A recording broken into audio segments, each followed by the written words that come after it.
유튜브 시청자 여러분 안녕하십니까. 차 한잔의 도론도담의 시간입니다. 오늘은 주제가 반야심경 100% 활용하기, 반야심경은 왜 누가 만들었을까 하는 내용으로 주제로 도론도담을 차에서 한번 나눠보도록 하겠습니다. 강사님 안녕하세요. 네, 안녕하십니까. 오늘 주제가 좀 1탄, 2탄 이렇게 나갈 것 같은데 이거는 어떤 식으로 나갈 예정입니까? 예, 이 반야심경이 이제 대성불교의 대표적인 경전이라 할 수 있는데요. 아주 이 대성불자들 사이에서는 가장 유명한 경전이라고 할 수도 있고요. 그래서 이 반야심경을 누가 왜 무슨 목적으로 만들었는가 이걸 알면은 반야심경뿐만이 아니라 대성불교 또 초기불교까지 이해를 하는데 많은 도움이 될 것 같아서 이런 주제를 잡아봤습니다. 그렇군요.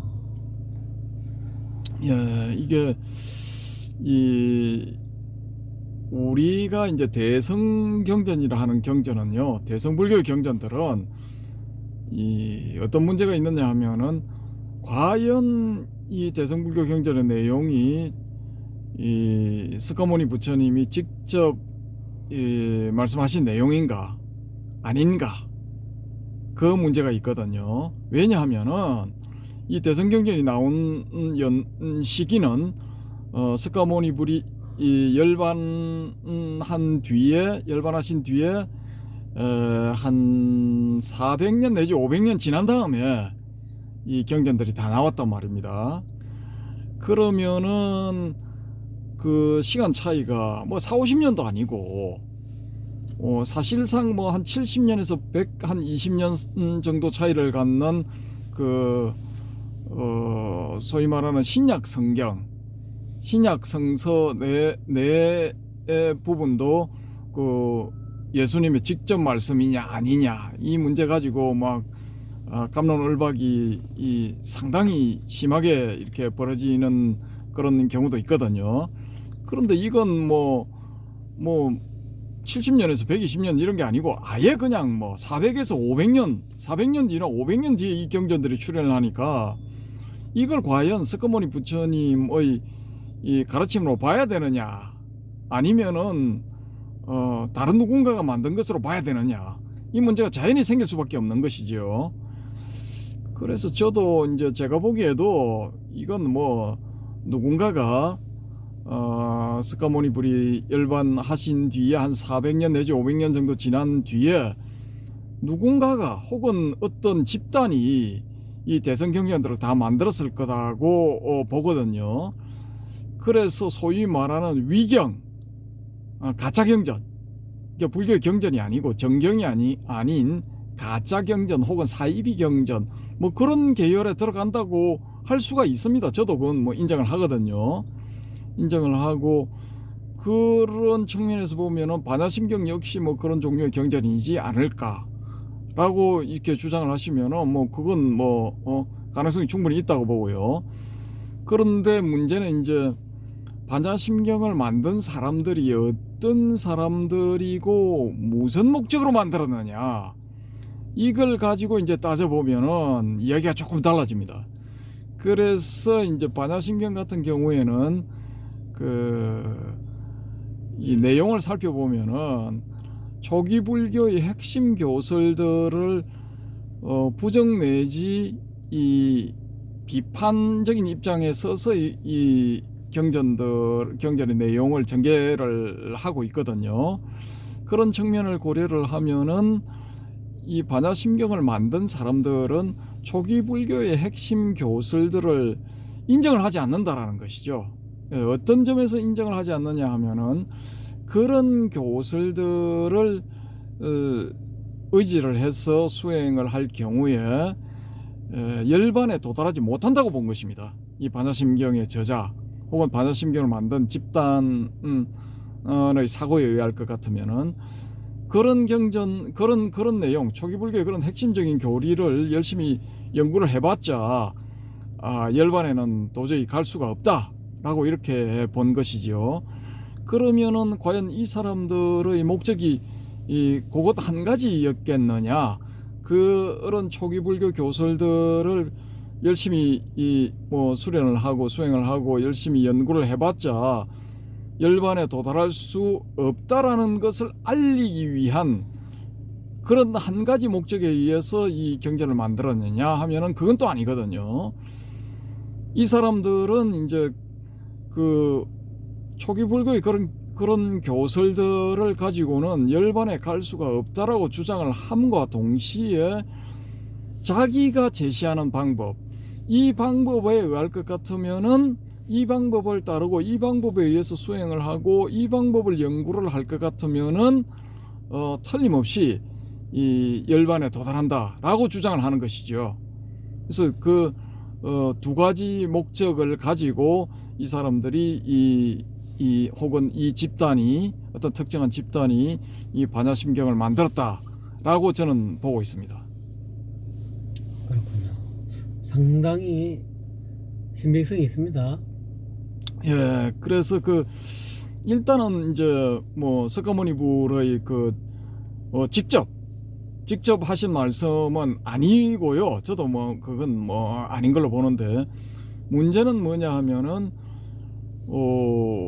이 사람들이 왜 그러면은 초기불교 경전들을 보면은 12연기 닦고 그다음에 순관역 12연계 순관역관, 그다음에 무상고 무아 철견, 또 사성제의 이 내용 중에 8정도를 집중해서 닦으면은 다 열반에 도달한다라고 이렇게 주장을 했었는데, 그리고 또 거기에 대한 불만이 없었는데, 사람들이 출간 불자든 제가 불자든 거기에 대해서 불만이 없었는데, 왜 그러면 반야심경을 만든 사람들은 그런 내용들을 부정하게 됐을까? 우리가 부분을 한번 생각해 볼 필요가 있거든요. 근데 이제 스가모니불이 인멸하고 난 다음에 즉시 1차 경전 결집이 이루어졌고, 그 다음에 또 한 100년 뒤에 계율의 문제로서 2차 결집이 일어나게 되죠. 그래서 그 두 집단이 결집을 따로 함으로 인해서 상자부와 대중부라는 그 근본 분전이 일어나게 됩니다. 그래서 부파불교가 시작되는 것인데요, 그게. 그리고 또 한 150년 내지 200년 좀 지난 다음에 또 이제 3차 결집이 일어나게 되죠. 그래서 이제 3차 결집이 일어날 때는 동시다발적이라고 할 수 있을 정도로 여러 부파들이 생겨나게 되는 거죠. 혹은 생겨난 뒤에 그런 혼란함, 그런 것을 바로잡고자 또 아쇼카 왕이 3차 결집을 실시를 했다, 그렇게도 볼 수가 있죠. 그렇게 해서 이제 그때까지 인정되는 부파가, 대표적인 부파가 이제 20개 부파 이렇게 해서 이제 공식적으로 공인된 부파 취급을 받게 되죠. 어쨌든 간에 그런 20개 부파 정도, 혹은 40개 50개의 이 조그마한 부파들까지 감안을 하면은 그런 수십 개의 부파가 요즘 치면 종단이죠.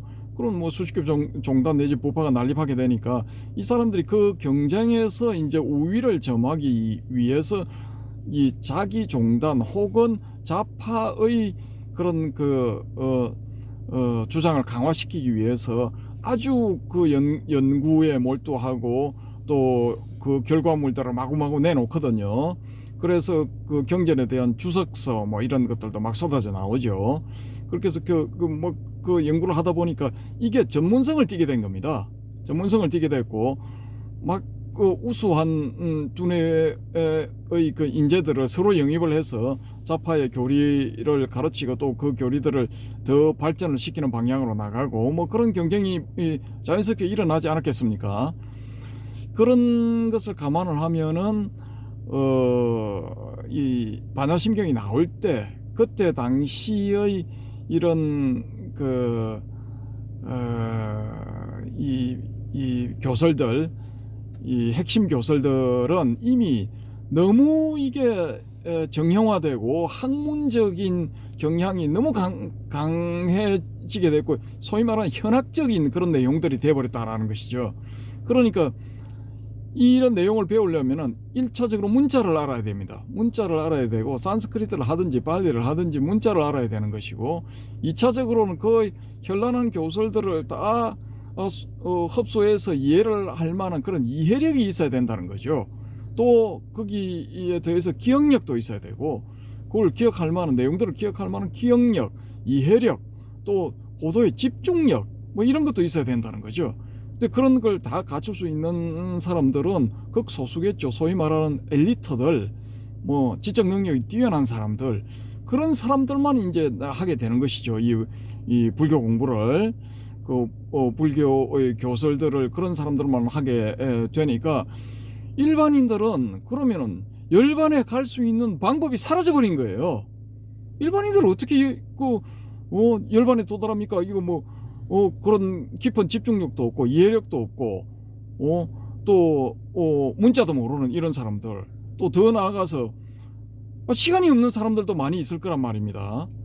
그런 공부를 할 수 있을 만한 그런 시간적인 여력이 없는 사람들, 생활에 바쁜 사람들, 생계를 해결하기 위해서 바쁜 사람들, 그러면 이런 사람들은 어떻게 그 열반에 도달합니까?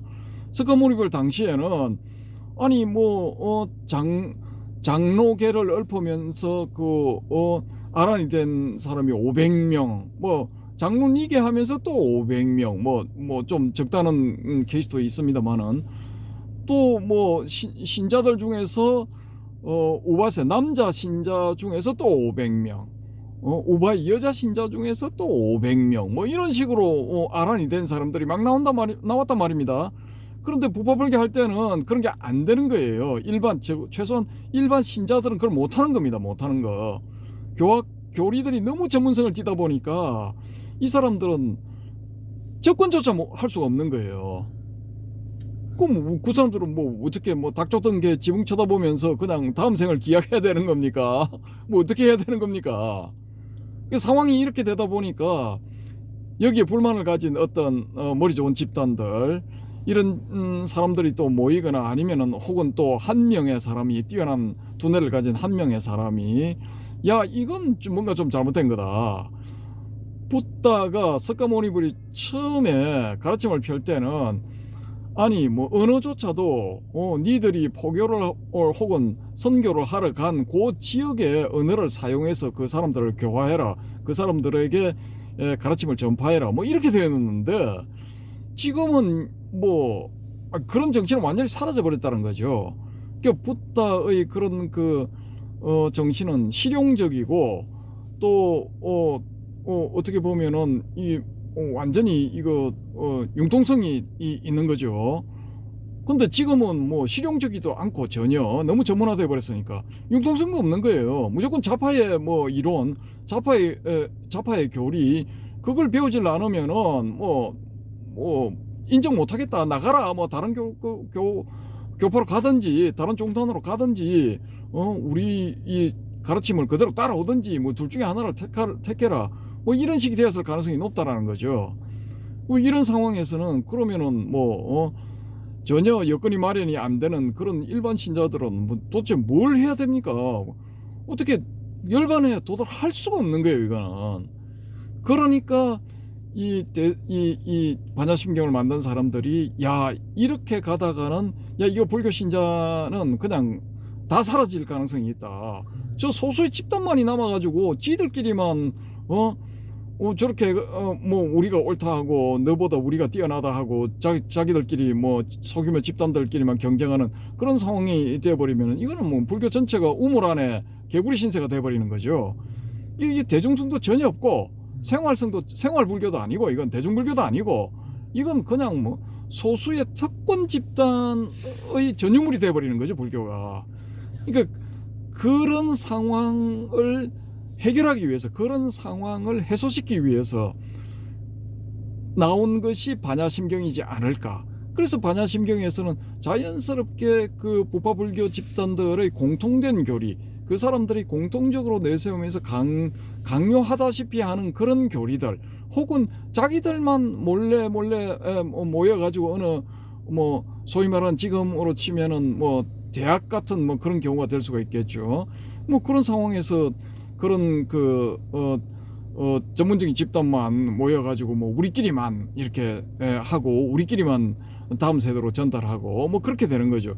그게 소위 말하는 우파니샤드라는 겁니다. 우파니샤드의 뜻이 무릎과 무릎을 맞대고 그런 뜻이거든요. 스승과 제자 사이에 무릎과 무릎을 맞대고 교설들을 전해주고 전해받고 하는 겁니다. 일반 대중들, 일반 민중들, 일반 불교 신자하고는 아무 상관없는 거예요. 이거는 전혀 상관없는 거예요. 자기들 특권 집단만 해당되는 거지 그 밖에 있는 사람들은 열반으로 가는 길이 원천 차단돼 버리는 거나 마찬가지라는 거죠. 이게 그러니까 반야심경을 만든 사람들은 이 사람들이 주장하는 그런 대표적인 교설들, 예를 들어 오온, 12처, 18개, 12연기, 또 사성제, 팔정도 이런 것을 이렇게 부정을 해버리는 것이죠. 그래서 완전히 부정해버린다기보다는 이 해석의 문제인데 어떤 측면에서 보면 이런 것들로는 열반에 도달할 수 없다라고 이제 그 사람들이 표현했다라고 볼 수가 있는 거죠.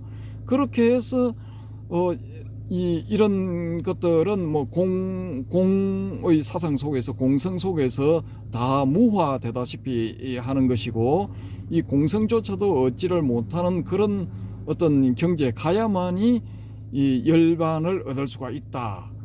그렇게 해서 열반을 넘어가는 것을 증명하는 주문은 가테가테 파라가테 파라상가테 보디스바다. 이 보정 수표 주문을 이제 마지막에 이걸 다시 한번 이 강조하는 차원에서 넣지 않았을까? 뭐 저는 이렇게 보는 거죠. 그래서 요 반야심경을 만든 아주 뛰어난 특수한 인물 혹은 그 집단 어떤 집단 그런 반야심경을 공통적으로 연구를 해서 이렇게 만들어낸 집단 그런 집단이 있었고 그 집단이 일반인들을 열반으로 이끌기 위해서 일반 제가 불자들 시간이 없는 사람 경제적인 여력이 없는 사람 머리가 두뇌 회전이 그렇게 뛰어나지 못한 사람 보통 사람들 평범한 사람들 그런 사람들을 열반으로 이끌기 위해서 이 반야심경을 만들지 않았나라고 보는 것입니다. 네, 상당히 그냥 합리적이고 상당히 그냥 믿음이 가는 그런 내용입니다. 참 그렇군요. 여러분은 어떻습니까? 이 반야심경에 만들어진 그런 어떤 계기, 저는 굉장히 신빙성이 있고 타당성이 있는 그런 방금사님의 말씀 같습니다. 예. 그래서 뭐 이 반야심경을 이제 100% 활용하기 위해서는 이 반야심경이 왜 나타나느냐, 예, 어떤 사람에 의해서 어떤 집단에 의해서 왜 이 반야심경이 출현하게 되었느냐, 요 부분에 대한 이해가 있으면은 요 부분에 대한 정보를 미리 가지고 있으면은 반야심경을 100% 활용할 수 있습니다라고 저는 생각합니다.